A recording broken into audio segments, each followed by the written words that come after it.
This is the Rich Dad Radio Show. The good news and bad news about money. Here's Robert Kiyosaki. Hello. This is Robert Kiyosaki, the Rich Dad Radio Show, the good news and bad news about money.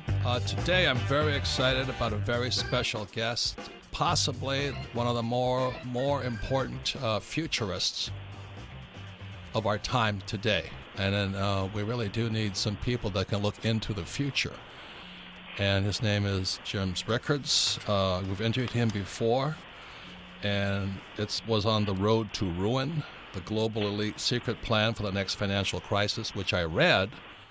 Fantastic book. And then I was driving around Montana with another friend of mine, and we were listening to Jim on audible.com, and it was like I never read the book. And you can ask Kim. I've been walking around. I've now listened to the book 14 complete times, which means it's 14 hours, I believe, times 14. Yeah, I can't talk to you anymore because you've got your headsets on day and night. I look like Mickey Mouse walking around with these headsets on. And I'm just listening to what I think one of the most important, not only financial guys, but also futurists. You got to look into the future. So for those of you listening, this is a very important program, especially if you want to see what's coming in the future, which is today. So I'll just give a quick background. The reason I'm absolutely thrilled with James is because the definition of intelligence is if you agree with me, you're intelligent. And Jim is very intelligent because he says things I've been saying for years with no agreement.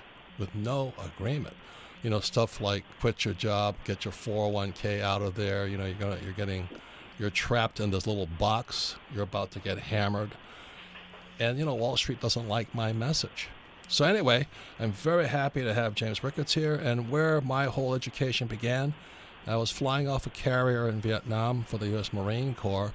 And I was sitting in the ready room, and the snail mail letter came from my rich dad, and he says, "Hey, did you know that President Nixon took the dollar off the gold standard last year?" And I didn't even know that. It was August 15th, 1971. And I said, what does that mean? What does that mean? And the reason I'm really appreciative of James' books, the books are Currency Wars, The Death of Money, The New Case of Gold, and The Road to Ruin, the Global Elite Secret Plan for the Next Financial Crisis, fills in many of the blanks I could not figure out as I kept asking the question, what does it mean that President Nixon took the dollar off the gold standard? So with that, one of the most important guests we have, and he is forecasting possibly, which I've also said, the biggest financial collapse in world history, possibly. The biggest in history. So be prepared. For those of you who think, tomorrow will be the same as yesterday, I think you're in La La Land. So welcome to the program, Jim. Welcome, Jim. Thank you, Robert. Thank you, Kim. It's great to be with you again. Yeah. So before we scare the what out of people, can't you give them a kind of a little ray of hope? Because I think you did that for me, because I was on suicide watch, reading Road to Ruin. And what you told the story about the one-third, how wealth is really preserved no matter what happens in the economy. So would you mind starting with that? Then we get into what you see coming. Well, thank you, Robert. And I think I can give more than a little ray of hope. Hopefully I can give a very bright, sunshine ray of hope, if you will. We're not helpless. We have choices. We make choices. And so to me it's all about the choices and understanding history, understanding the dynamics, looking forward, and thinking about how to preserve wealth. And I was once on a TV program and one of the financial networks, and got in a debate with a host, and she was yelling at me about, I recommended gold, and gold wasn't going up that day. The way everyone has such short attention spans, you say something on a Tuesday, and it's not true. It doesn't happen on Wednesday, and somehow you're an idiot because it didn't happen in 24 hours. I was like, well, give it time. But I made the distinction between making money and preserving wealth. I said, those are two different things. You basically make money on your talent because you work hard, or you're an entrepreneur, you got a pizza parlor, a car dealer, a dry cleaner, you're a doctor, lawyer, you're an author, whatever it may be. You make money on your talent, but then when you have it, you have to preserve it. That's a completely different skill, and that's what the third is all about. And I'll talk specifically what we mean by that, but this came up in a conversation. I was in a place called Palazzo Colonna. Palazzo Colonna is a private home. It's a palace, a palazzo in Rome. And it's interesting for the ultra-rich, it's completely nondescript from the outside. It's kind of got like stucco walls. If you drove by it, it's like boring, brown, old, does not catch your eye at all.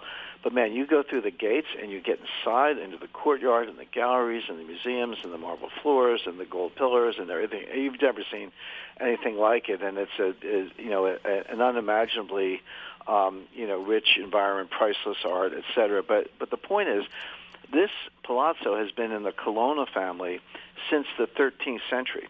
We're talking 800 years. So this isn't, in the U.S., people talk about the new money from Silicon Valley or Wall Street, and then there's the old money. And by old money, we mean, the Rockefellers and the Vanderbilts and the Astors and some of those, the Whitneys and some of those names. But that money is maybe 100, 150 years old. In the case of the Astors, 200 years old. But here's a family fortune that's been around for 800 years. And think of what you had to survive to do that. It was not just like a down stock market or something like 1987. I mean, they had plagues, they had invasions, the Counter-Reformation in the 16th century, the 30 Years' War in the 17th century, the wars of Louis XIV in the 18th century, Napoleon in the 19th century, World War I, World War II, the Holocaust. I mean, think about what you had to survive. And the family is still wealthy, and they still live in this palazzo. So I was sitting next to this lady, very wealthy European, and I said, it's one thing to preserve wealth through a business cycle or a couple hundred years, but how do you do it for 800 years? How do people do it? She just looked at me and she very calmly said, a third, and a third. And I said, okay, what does that mean? She said, 1/3 gold, 1/3 land, 1/3 fine art. And obviously you have some cash for day-to-day necessities or whatever else you need. There's a cash slice in there. But a third in terms of wealth preservation. And, let's just go back to 1620. You're in Bavaria, early 17th century during the 30 Years' War, and Wallenstein is 2 miles away, and he's burning down everything in sight. And what you can do, you put your gold coins in your pouch, you take your art off the wall, roll it up, stick it in a backpack, get on your horse and ride away. And then once he's done burning everything down and the dust settles, you come back, you should be able to reestablish title to your land. You put your gold coins on the table, you put your art back on the wall, and you're rich. Everyone around you is wiped out. And I mean, just to bring that down to, that sounds, gee, what advice can we get from the 18th century, or 17th century? But think of Cuban Americans today who were dispossessed by Castro in 1959, 1960. All their property was taken over. Well, when those people left and came to Miami, a lot of them took the deeds to their houses. They might have had gold, coins stitched in the lining of their clothing. I actually know good friends of mine about my age came over as 9, 10-year-old children in 1960, and they had gold coins, like I say, in the lining of their clothes. But a lot of them bought their deeds or copies of the deeds or whatever. And I promise you that the State Department, in the course of normalizing relations with Cuba, is going to seek justice for those people, and they may get that land back, or at least they'll get fair compensation. But in many cases, they'll get the land back. So that actually works. Now, people say, well, wait a second, Jim, this is the 21st century, the modern age, there's no 30 Years' War going on. Well, don't be so sure. I mean, you go through history, there are much more periods of collapse, turmoil, war, social breakdown than perhaps we are today. Perhaps we're too complacent, but when I look at the situation in North Korea, and it's not just war, it's natural disasters. Look at, talk to the people in Puerto Rico. One of the biggest, great tragedy in Puerto Rico because of Hurricane Maria, and everyone was, they're short of gasoline, they're short of water, which is true. But you know what the main shortage was? What? Cash. because when there's no electricity, the ATMs are shut down, the banks are shut down, and people were going to stores. Now, the shelves were kind of stripped bare, but maybe they had something. But the merchants were saying, well, pay me in cash. I can't use your credit card. I can't take your debit card. I can't process it. There's no telecommunications. By the way, our friend Warren Buffett, famous stock investor, right now he has $100 billion in cash. That's how much cash is on the balance sheet of Berkshire Hathaway, his holding company. So if everything's good, why does Warren Buffett have $100 billion of cash? Well, he knows that everything's not good. He knows the system is bubbly and prone to collapse. And he's famous for waiting for that to happen and then, like I say, going out and picking up bargains. So there's a place for cash as well. Again, this is James Rickards. I would call him right now a futurist. He talks about being a raven. A raven is in Greek mythology is the bird that can see the future. And I sent Jim pictures of our two ravens that sit on our driveway. And I never knew that. I just like seeing the future because I was a student of Dr. R. Buckminster Fuller, a futurist.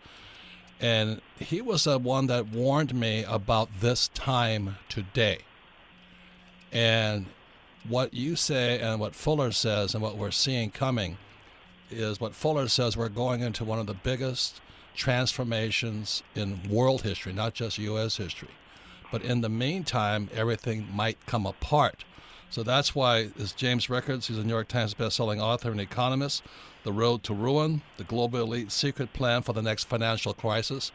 Please read that book if you want to preserve your wealth. His other book was The New Case for Gold, which my advisors and I studied. The Death of Money, which is absolutely eye-opening and fantastic. And the book I first read was Currency Wars. So for those of you out there who are saying, oh, well, tomorrow's going to be the same as last year, I think you'd better wake up and smell some coffee, because when we come back, we'll be talking about why Jim says to have one-third, one-third, one-third. You're listening to The Rich Dad Radio Show with Robert Kiyosaki. Log on to richdadradio.com while you listen. Now back to Robert Kiyosaki. Welcome back, Robert Kiyosaki, the Rich Dad Radio Show, the good news and bad news about money. You can listen to the Rich Dad Radio program anytime, anywhere on iTunes or Android. And to listen to this program again, all of our programs are archived at richdadradio.com. I personally believe this is the most important person you can listen to today. And again, I said the definition of intelligence is if you agree with me, you're intelligent.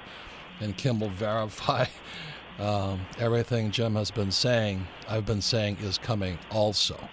So I believe we're on the biggest precipice of a massive, at least a crash and possibly a collapse. And the way I define a collapse is 3 crashes in a row with no recovery. And the reason for it is that Nixon took the dollar off the gold standard in 1971, which allowed everybody to print as much money as they wanted, which is why at Rich Dad we've been saying the rich don't work for money, savers are losers, and instead of getting out of debt, learn to use debt, because money is now debt after 1971. But also watch out for that 401k full of stocks, bonds, mutual funds, and ETFs. So with that, our guest again is James Rickards. He's a New York Times bestselling author and economist. His latest book, The Road to Ruin, and Kim will verify it. I've been walking around my house looking like Mickey Mouse, listening to this over and over. And I pick up a couple of things that Jim will say, and I'll just go into it and then research what he said, just so I understood it better. So before we go on, Jim, would you mind giving everybody, before we go into the eve of destruction, now that you give them the Happy Days version of one-third, one-third, one-third, what caused you to see the world from this point of view? Well, my financial education, Robert, kind of started around the age of 9 or 10 at the dinner table. But you mentioned being a Marine on an aircraft carrier and getting a letter from your rich dad. I had a rich dad also, not financially rich, but rich in wisdom and love and shared experience. And he was a Marine. He was in the 1st Marine Division, fought in World War II and in the Pacific, and as part of the occupation of China. And so as a 9-year-old, we were always, as little kids, where it's like, Dad, tell us, we want to hear combat stories and everything. He never talked about that, never talked about it was only much later as an adult when I read about Peleliu and Okinawa in depth that I understood what he went through. But again, we were kids, what did we know? But he would talk about other things, and one of the things he always mentioned was he was in the occupation of China. So really at the beginning, he actually got a Cold War medal in addition to World War II medals because he was in, that was 1946, and China was the beginning of the Cold War. Now, at the time, it was still nationalist Chinese. The communists were on the rise, but they hadn't taken over yet. Chiang Kai-shek and the nationalists were in charge. My father's in the Marines, and they were occupying. They were in a place near Shenzhen. And he told me about the hyperinflation of the nationalist currency. Now, most people are familiar with the Weimar hyperinflation, Weimar Germany in 1922, and walking around with wheelbarrows full of cash and so forth. And all those stories are true. But my father said we had to have wheelbarrows full of Chinese yuan to go down and get a case of beer for the barracks because that's what it was. So I learned about hyperinflation from my father, who had experienced it firsthand. And the other thing my father did, he always carried a $20 silver certificate in his wallet. And I guess that little 9-year-old kid, he'd pull out two $20 bills, he'd put them down in front of me, and he'd say, read this, what does it say? And I would say, well, silver certificate. He said, read this. There'll be a new one. And he said, what does it say? It says Federal Reserve note. And he would slam his hand on the table and say, that is not backed by anything. And he would make the point that in the day you could take the silver certificate into a bank and they would give you silver. They would give you 20 ounces of silver, 20 $1 silver dollars for, can you imagine getting 20 ounces of pure silver for a $20 bill today? I mean, good luck with that. You get 1 ounce if you're lucky. So I learned about hyperinflation. I learned about gold standard and silver standard and fiat money as a 9 or 10-year-old from my father. Now, I probably put that, in the back of my mind and then went through, college and graduate school and law school and had a long career on Wall Street and worked in derivatives and hedge funds. And that was all the paper and the leverage and the contracts. And I was expert in all that. I mean, I invented, along with another guy, the sovereign credit default swap market. We did the first one when I was at Long-Term Capital Management in 1994, even before. Was your father disappointed in you? He was. Well, the one thing he did ask me, because I went to college, then I went to graduate school, got a degree in international economics, then I went to law school, but then I went to graduate law school specializing in taxation, LLM, Master of Laws in Taxation from NYU. So I was about 30, and he's like, when are you going to get a job? Keep going to school. But eventually I did. I settled into banking and investment banking and hedge funds and all that. But the other thing about, just to kind of bring it back to the education for a second, Robert, I did graduate school in international economics. I was class of 74. I was the last class that was taught gold as a monetary asset because, Nixon went off the gold standard in 1971. That's right. But it wasn't the end of the gold standard. It was the end of gold convertibility for dollar holders, true, but the gold standard kind of stumbled and bumbled around for a couple more years. The French wanted to return to it. They thought that it was a temporary suspension, and they would devalue the dollar and go back to gold at a new valuation, exactly what FDR had done in 1933, the Bank of England did in 1931. But they never got back to it. They just, Milton Friedman came up with this floating currencies and all this stuff, and then one by one the world abandoned gold. But when I was in grad school, it was still a monetary asset. You still had to give gold to join the IMF, and I studied it, and then that's it. They just stopped teaching it. So I tell people, if you're younger than I am and you know anything about gold, you're either self-taught or you went to mining college because the universities just stopped teaching it. It's not taught anymore. You can't find an American, under, let's say, the age of 60 who thinks that gold is a valuable financial asset or it has a monetary role, and they'll give you all the usual arguments, barbarous relic and all that stuff, all of which, by the way, I demolish in my book, The New Case for Gold. I just got so tired of hearing these arguments. I said, I got to just take them one by one and shoot them down, and that's what I did in the book. So that's a little bit of my monetary background. Fantastic. Well, once again, this is Robert Kiyosaki, the Rich Dad Radio Show. Probably the most important guest of our times. Again, I call him the Raven now because the Raven can see the future. And I was a student of Dr. R. Buckminster Fuller, also a futurist, and he's saying the same thing that Jim is saying, that we're on the eve of destruction now. Not tomorrow, not next week, but now. And all for the same reasons, what Jim calls the global elites. So we're here right now. His books are The Road to Ruin. Please get that book and read it. His other book is The New Case for Gold, April 2016. Please get that book. And The Death of Money, that is a very powerful book. And also his first book, Currency Wars, is where I first came across Jim. Why are we on the eve of destruction now? Well, what I use to analyze this, Robert, when I say things like this, by the way, I think you know me well enough. I never make a claim without backing it up. I'll say oh, my God. Wait, Jim, I've never met a man who backed up more than you. That's why I walk around with Mickey Mouse ears on all the time, so listening to everything you said, because you back it up. And I was kind of guessing in large chunks. So I appreciate what you've done in backing it up. Yeah, and the Road to Ruin has 155 endnotes. You don't have to read them; they're in the back, but they're there if you want them. And they're not; those endnotes are not to fringe conspiracy websites or whatever. It's IMF documents, Treasury documents, United Nations documents, etc. So it's all there. You can skip them if you want, but if you want to drill down, it's all there. But I use a couple scientific disciplines to make my forecasts, as did Buckminster Fuller and Alvin Toffler and other noted futurists. And one of the main ones I use is complexity theory. I use three others: Bayes' theorem, which is a branch of applied mathematics, behavioral psychology, and history. But the one I'll talk about right now is complexity theory. Now, there's nothing new about complexity theory. It was invented or discovered in the 1960s, and maybe relatively new in the history of science. But it's been around almost 60 years at this point. I didn't invent it, but I'm one of the pioneers, not the only one, but one of the pioneers in taking complexity theory and bringing it into capital markets where it is not widely used.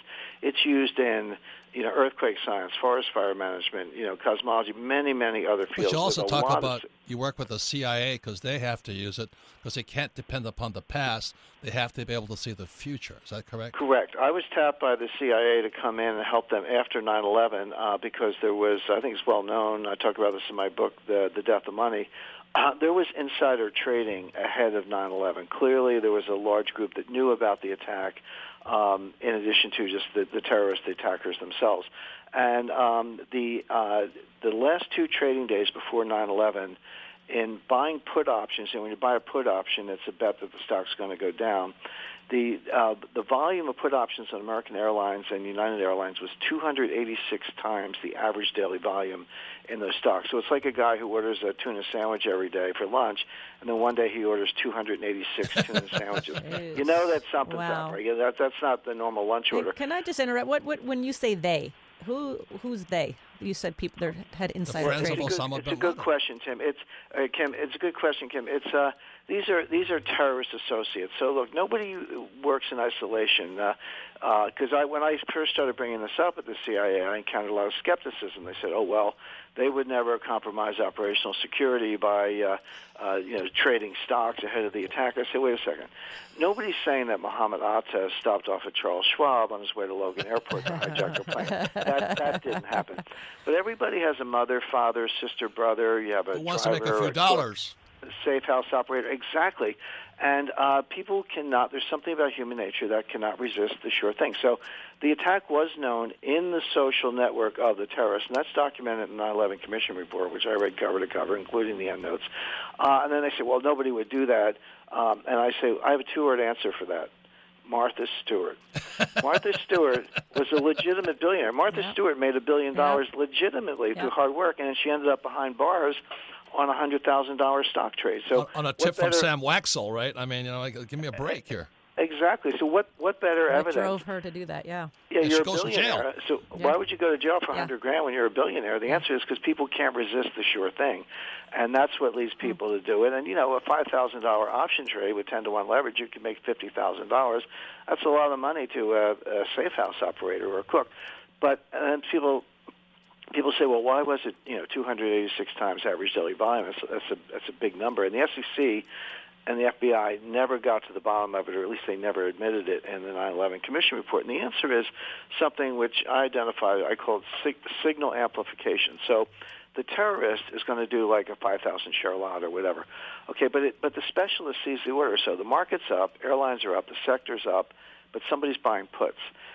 They don't know you're a terrorist, but they say, you know something I don't. So I'll buy some from my own account. I'll buy 10,000 from my own account. Then some upstairs trader at a hedge fund says, 15,000 just across the tape. I'll buy 50. Somebody else says, I'll buy 100. So by the end of the day, you've traded 1 million shares, 98% of which are completely legitimate. It's just people piggybacking on the original trade. But the problem is when the SEC investigated, they're not intelligence analysts and they're not mathematicians, they're cops, right? And what I did at the CIA, they said, well, okay, so if that happened, which it did, if there were going to be another spectacular terrorist attack, would there be insider trading? Could you spot it? Could you trace it to the source, get a FISA warrant, break down the door, stop the attack, and save lives? And the answer was, we did a 2-year strategic study answering those questions, and the answer was yes, yes, yes, yes, and yes. Yeah, so that's why everybody, this is James Rickards. I think he is the most important futurist economist, smart guy. You can listen to it right now. He's a New York Times bestselling author. His book is called The Road to Ruin. He talks about the put option as the choice of terrorists in the death of money, and why the U.S. dollar is going to die soon, and the economy may all come down all at one time.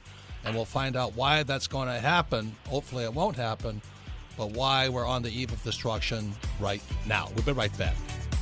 You're listening to The Rich Dad Radio Show with Robert Kiyosaki. This is The Rich Dad Radio Show, the good news and bad news about money. Here's Robert Kiyosaki. Welcome back, Robert Kiyosaki, The Rich Dad Radio Show, the good news and bad news about money. Once again, you can listen to this program anytime, anywhere on iTunes or Android. And all of our programs are archived at richdadradio.com. We archive them so you can listen to this again, so you can pick up things you might have missed the first time. But more importantly, you can talk to your friends, family, and business partners and listen to this program, especially with James Rickards, and discuss it. Because we started the program with kind of the good news, the one-third, the one-third, one-third. Now, if you missed that, go to richdadradio.com and re-listen to this whole thing, because now we're going to go into why this baby is coming down.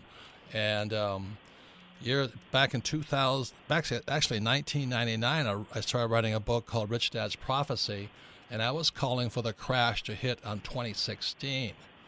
And it didn't happen. I never understood why it didn't happen, because the stock market kept going up. And when I read James Rickards' book, Currency Wars, number 1, number 2, The Death of Money, please get that book. 3, The New Case for Gold. And The Road to Ruin, his latest books, The Global Elite Secret Plan for the Next Financial Crisis, you'll better understand why we're on the eve of destruction right now. So in reading James's book, The Road to Ruin and The Death of Money and The New Case of Gold, I understand why my forecast, which came from Dr. R. Buckminster Fuller about the 2016 crash, was what Jim calls it was truncated. I mean, the elites or the grunge or the people that control the system just stopped the collapse from coming. Is that correct, Jim? That's correct. In other words, but it's happened twice already, Robert. One was 1998, and the other one was 2008. Now, there have been other crashes. October 19th, 1987, the stock market fell 22% in one day. By the way, from today's Dow level, Dow Jones, 22,000, a 22% decline would be 4,000 Dow points. Not 400, 4,000. If the Dow fell 400 points, it would be every headline in the world. Well, imagine 4,000 points. That is what happened on October 19th, 1987 in percentage terms. 1998, we were hours away from shutting every market in the world, but Wall Street bailed out the hedge fund, long-term capital. In 2008, we were hours, if not days, away from every bank in the world failing, but the central banks bailed out Wall Street. So both times, the collapse that you're talking about, that I'm talking about, was underway. It was happening, and but for government truncation, government intervention to stop it, it would have played out exactly as we've described. Now, the problem is the government intervention is not cost-free. It comes with a very large cost, which is that each crisis gets bigger than the one before, because all you do is you lock the system in place, you don't clean out the rot, you don't clean up the balance sheets, you don't get rid of the bad paper, you let it sit there, and then you let it grow, and then the next crisis comes and it's bigger than the one before. The problem is we're now at the point where, again, 98, Wall Street bails out a hedge fund, 2008 central banks bail out Wall Street. Next time, who's going to bail out the central banks? And, The and answer Jim, is no. Jim, that's Nobody. the question I'm asking because we talked to some friends of ours and we talk about this coming, and they're like, "Oh, no problem. The government will just bail us out again." And you're saying that's not going to be the case. Right. There's a reason for it, Kim, which is that, okay, what did the Federal Reserve do the last time to bail it out? Well, they did two things. They cut interest rates to zero, kept them there for 6 years, and then they increased their balance sheet from $800 billion to $4.5 trillion. Here's the problem. If somehow they had normalized, so interest rates were back to 2-3%, the balance sheet was back to $800 billion, or even $1 trillion, let's say, I'd say, hey, nice going, guys. You saved the world, you normalized your balance sheet, you're ready for the next time. But that did not happen. They have not normalized interest rates. They have not normalized the balance sheet. Okay, interest rates have gone up to 1%, but you need 300 or 400 basis points, 3 or 4% of cuts to get out of a recession. Well, you can't cut 3% if you're only at 1%. Same thing with the balance sheet. Okay, they started the normalization literally just a couple of days ago, October 1st, but they're still over $4 trillion. They're nowhere near. It's going to take years to get down to where they should be. So the point is, if the crisis happened tomorrow or even 6 months from now or next year, they don't have the capacity to cut rates and print money the way they did the last time because they used it up and never normalized. So that's the point. Yeah, so as I was watching the stock market, it kept going up. The reason, as you say in your book, The Road to Ruin and especially the Death of Money, is because the savers had no place else to go because there was no interest rates. They left the banks and went into Wall Street, which jacked up the price of stocks. Now everybody is set up. So it didn't happen because the stock market kept going up. So what happened? You talked about there's three things that make, one are treasuries, which are, U.S. debt, gold, and then reserve currencies like the euro, the dollar, Swiss francs. But something happened on October 15th, 2014 that you said was earth-shattering. What happened on that day? There was a flash crash in Treasury yields. Now, that's U.S. debt. U.S. Treasuries, exactly. U.S. Treasury notes. It was in the 10-year Treasury note. Now, bond math, the way it works, Robert, is yields and prices are inverse. So if interest rates are coming down, prices are going up. So this was not a crash in prices. It was a crash in yields. But the point is, within literally 30 minutes, it dropped about 60 basis points. Now, that's a move that usually takes like 6 months or a year in a volatile market. Sometimes you go 2 years without seeing those kinds of moves. But this happened literally in a matter of minutes. And the reason it happened is not because there was some news flash or everybody changed their mind. It was because of automation. It was because people set up these computerized stop losses. So it says, well, if it goes down a little bit, I automatically want to sell. Well, you sell, it goes down more, somebody else sells, and they keep hitting all these triggers. There are technical names for it, but it's the same thing that happened in the bond market as happened in the stock market October 19th, 1987, which we talked about earlier. And there's also another flash crash, May 2006, so May 10, 2006. So the point, 2010. But the point is, these things keep happening. They're scary when they happen. People investigate them. They can't get to the bottom of it. And the answer is it's all pre-programmed. It's like gremlins, but it's exactly like what we talked about earlier. The let me ask you this. Why? I wasn't watching the bond market because I don't really understand it. But why was the bond market much more significant to you than the stock market, that flash crash? Well, because first of all, the bond market is a lot larger. People are surprised to hear that. They go, the stock market's big. Yeah, well, it's not as big as the U.S. Treasury market, and it's not as important as the U.S. Treasury market. And countries around the world with trillions of dollars of savings invest those savings in Treasury bonds, as do a lot of individual Americans. So you shut down that bond market, you're talking about shutting down the entire global financial system because that's how important it is. So to see that happen and see the Treasury have a special commission, they issued a special report. They described what happened, but they couldn't really explain what happened. And what they said is, this could happen again. Right. So what you're saying, these are the foreshocks, like I grew up in Hawaii where there's always earthquakes. So there were foreshocks, then comes the big shocks, then come the aftershocks. Right. But what you're saying, the foreshocks are now increasing. Is that what you're saying? That's right, and the stock market flash crash, the bond market flash crash. We had a currency flash crash on January 15, 2015. the euro fell 20% against the Swiss franc in 20 minutes. 20% in 20 minutes. These are two major currencies. These are supposed to be money that represents stores of value. Why is one crashing 20% against the other in not in a week or a month, but in 20 minutes? So we've seen flash crashes in every major market: bonds, stocks, currencies, commodities, etc. And they're all warnings. These are warnings to us saying, this market is unstable. These gremlins, if you will, they're embedded in all this computer code. Nobody can untangle it. Nobody can see it coming. One day, sooner than later, it's going to start, and it's not going to stop in a half hour, an hour. It's going to keep going. It's going to spread through contagion, exactly the way disease spreads.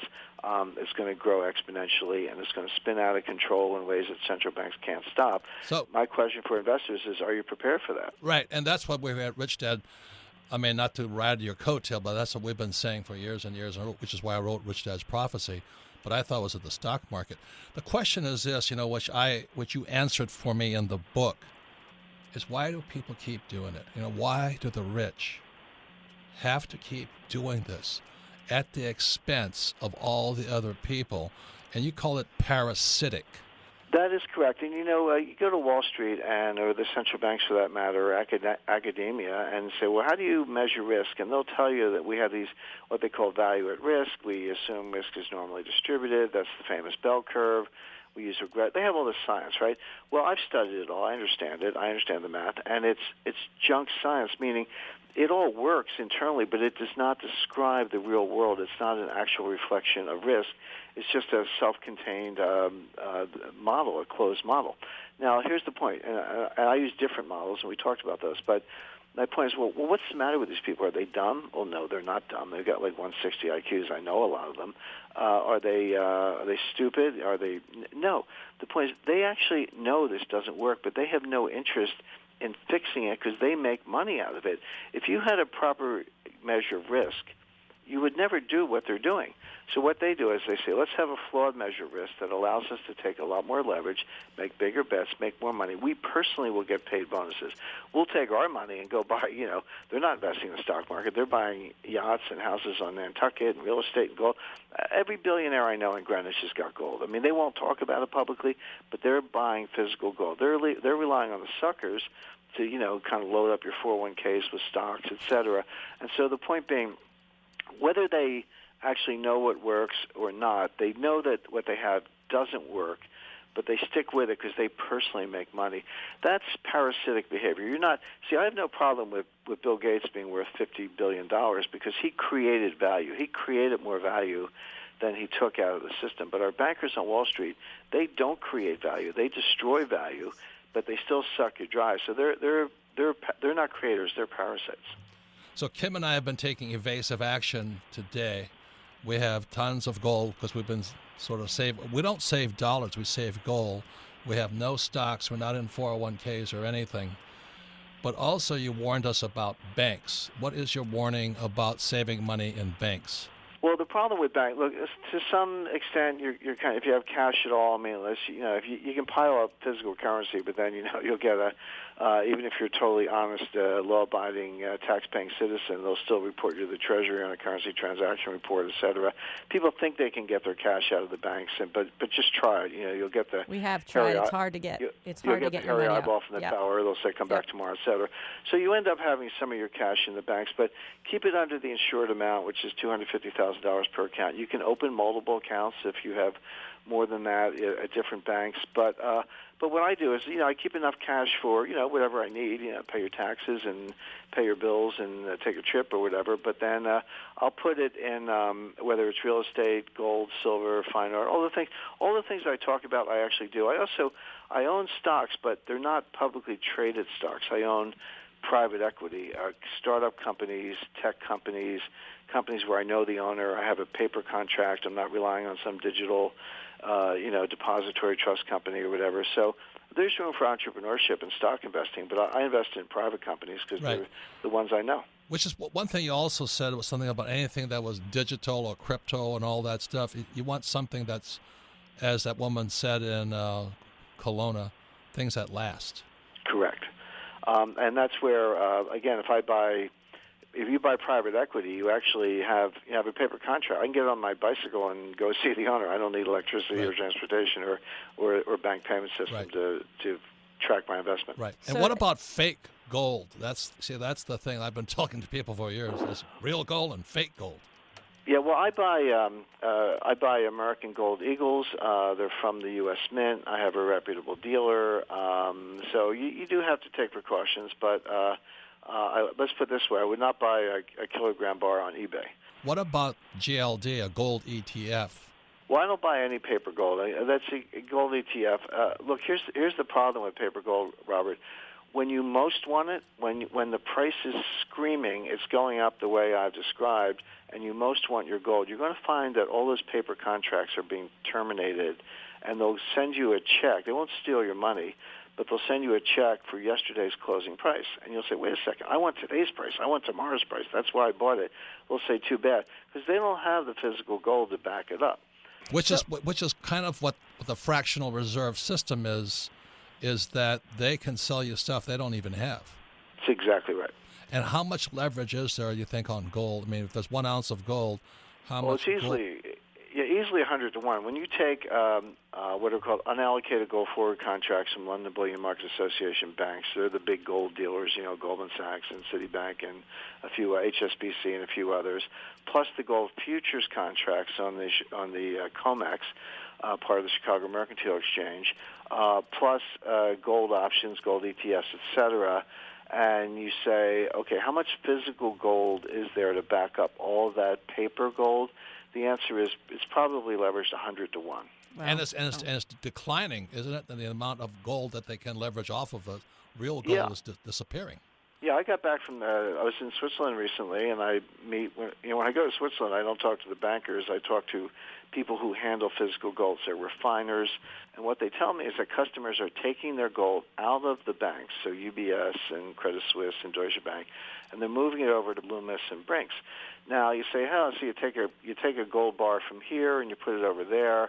What's the difference? Well, the difference is that if it's in the banking system, it's part of what's called the floating supply that can be used to leverage and manipulate the price of gold.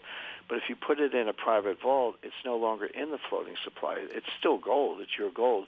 But that cannot be pledged or leased or hypothecated or used to create this gold inverted gold pyramid. So the same amount of gold is there, but the floating supply is shrinking.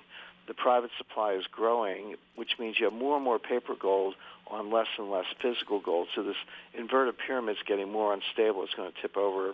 Could be any day. And which is what you also said, that China has now rebalanced into real gold, right? Correct. They're on the physical side of it. They officially acknowledge 1,800 tons, but I'm certain they have far more than that based on Hong Kong export records, Swiss export records, geological surveys, Chinese mining output. There's enough hard information to form an estimate that they actually have significantly more. No one knows the exact amount, but 4,000 to 5,000 tons versus the 2,000 or 1,800 tons they report is a reasonable estimate. So, Jim, we're totally out of time. Wait, I got a question. Kim is I got crawling a question. on me right now. I got a question. You asked, Jim, you asked our listeners, are you prepared?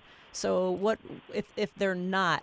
What are like a couple things that they could do immediately to help be prepared? I would take 10% of my investable assets and put it in gold. When I say investable assets, do not include your home equity because don't bet your house. Do not include your business equity. So, like if you're a car dealer or a dry cleaner, put that to one side. That's your livelihood. Whatever's left, once you take your home equity and your business equity out, whatever's left, those are your investable assets.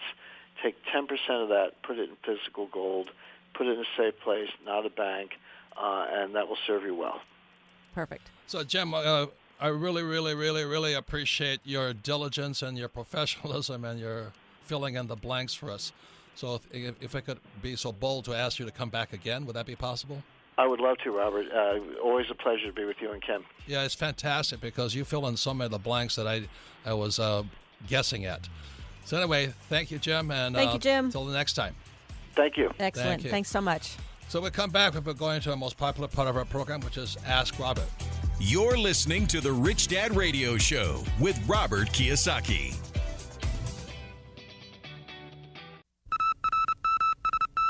And now, The Rich Dad Radio Show and The Rich Dad Company voicemail box are proud to present Rich Dad's #1 fans.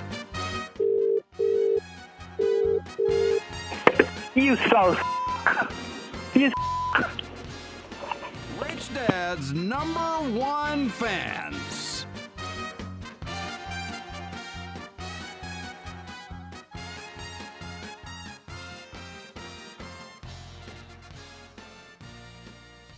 Do you own an LLC or LP? Are you aware of the new rules? The IRS has mandated new audit rules that require every LLC operating agreement and LP limited partnership agreement be amended. This dramatic requirement has never before been experienced, and changes must be made by December 31st. Corporate Direct, owned by Rich Dad advisor Garrett Sutton, can guide you through these new rules. Call 800-600-1760. That's 800-600-1760. Or visit corporatedirect.com. Contact Corporate Direct today to stay in IRS compliance. Financial freedom begins with financial education. Now back to Robert Kiyosaki and the Rich Dad Radio Show. Welcome back. Robert Kiyosaki, the Rich Dad Radio Show, the good news and bad news about money. Once again, you can listen to this program anytime, anywhere on iTunes and Android.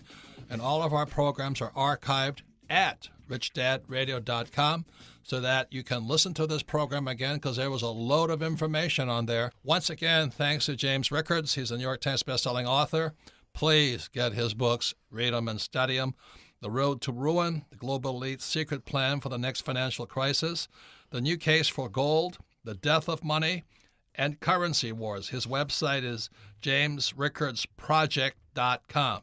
jamesrickardsproject.com. And please, read the book. And what I do is, after I read the book, I go to audible.com and I listen to it over and over and over again until I understand it. Because we are on the eve of destruction. So anyway, thank you to James Rickards. So Melissa, what's the first question for us, Robert? Well, Robert, one thing, one of the questions that we often get, we get it many, many times, I'm sure you and Kim hear it, is why did the two of you start and found the Rich Dad Company? Is it the reasons that Jim talks about? Exactly. Thank you for that question. Because what happened in 1983, I was studying with futurist Dr. R. Buckminster Fuller, also Alvin Toffler, who Rickards mentioned, but also notice his father was a Marine. And we saw things happening in the real world that La La Land in America does not see. So Fuller died in 1983, July 1st, and posthumously his book, Grunch of Giants, came out. And grunch is the same thing as global elites. It's how we're ripped off by the richest people in the world. And when I read Grunch in 1983, I said, I can't sit here and be in rock and roll anymore. I was in the rock and roll business. And I said, my conscience will not allow me to sit still. And I said, I got to do something. And I sold my company in Honolulu, and I was ready to take a leap. And then I met Kim. And I really, I'm not really religious, but I think God sent me the perfect person when I was ready to get on with what I'm supposed to do. Because I believe all of us have a special God-given talent and a God-given purpose. And I said to Kim, I don't know what's going to happen, but we can't just sit here and do nothing, because Fuller talked about around the year 2000, he predicted AI, which is artificial intelligence, UI, which is universal income, but most importantly, the collapse of the current world economic system. It's collapsing now. We're right in the middle of it. But for years, it was really tough talking to people about why mutual funds suck, why you shouldn't have a 401k, how to use debt because the U.S. dollar is debt, why savers are losers, why most of the people giving you financial advice are crooks, charlatans, and con men. It's been hard. So when I came across James Rickards' books, Currency Wars, I said, man, I get this guy. He gets me. We understand. And when I read all of his books, he's saying exactly everything that Fuller said. Because what Rickards is a futurist, the raven. And if you ever come to our house, we have two ravens sitting in the front of our house. And we didn't know that it just sits there because I want to know the future so I can prepare for it. Unfortunately, the future is today. Any comments, Kim? Well, I just want to say about this show with James Rickards, and we talk about repetition, and I would listen to this show again and again. He truly is a fire hose of information, and there was so much that we covered in just that short period of time. Yes, 3 10-minute sections. Yeah. And you've been studying this one book, The Road to Ruin, for, 14 times on 14 hours, 14 times. I look like Mickey Mouse walking around the house with these ears on my head. But, a lot of, and what you say too, a lot of what he's talking about in terms of how to prepare, we've been doing. I remember buying silver when in 1985, we started buying silver when we were living in La Jolla, California, and stacking it in our closet. And to this day, we buy gold, we buy silver, we save money. We have a lot of land, so we do our best to be prepared. I personally, I hope this never comes to fruition, but it's certainly looking like it's a very serious possibility, and there's certain things that you can do right now to get yourself prepared. Yeah, and he says in The Road to Ruin, this guy raises his hand, and he says exactly the same thing I would have said. This guy raises his hand in a seminar in New York. He says, well, yada. I always get this pushback from these educated people. Well, the guy says, well, I have a job, and I have a 401k and all that. What should I do?